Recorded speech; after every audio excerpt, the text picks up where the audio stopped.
1er juin, une sagesse pour aujourd'hui. Pour comprendre un proverbe ou une sentence, les paroles des sages et leurs énigmes. Proverbe 1, verset 6. Quel est le secret pour vraiment comprendre les paroles des sages? Pour vraiment comprendre les paroles des sages, le secret c'est de connaître Dieu. Plus vous connaissez quelqu'un, mieux vous comprendrez ce qu'il dit. Et pour connaître quelqu'un, cela n'est possible que s'il décide de se révéler à vous. Or, avec la chute, c'est tout le monde qui a peur de s'ouvrir à qui que ce soit. Chacun veut connaître l'autre, mais personne n'est prêt à se faire connaître à l'autre. Quel paradoxe! Heureusement que par Jésus-Christ, Dieu s'est fait connaître à l'humanité déchue. Depuis lors, il est possible non seulement de connaître Dieu, mais aussi de se connaître soi-même, de se faire connaître à l'autre, de connaître l'autre et donc de le comprendre. Connaître Dieu, ce n'est pas remplir son cerveau des informations sur Dieu, mais c'est être un avec Dieu.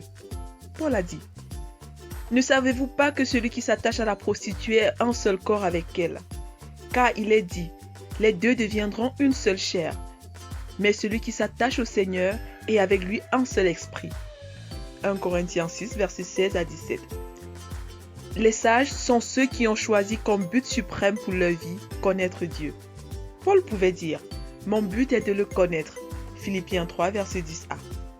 Si on vous demandait quel est votre but suprême, que répondriez-vous? Êtes-vous sage ou insensé? Jésus dit, « Vous êtes dans l'erreur, parce que vous ne comprenez ni les Écritures ni la puissance de Dieu. » Matthieu 22, verset 29. Jésus fit cette déclaration ouverte à l'endroit des Sadducéens parce qu'ils sondaient les Écritures comme des aveugles qui sondent un livre à cause du voile de la loi.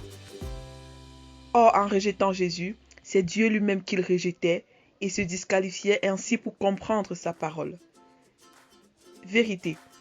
Jésus seul est celui qui connaît le Père et le révèle à quiconque croit en lui. Application.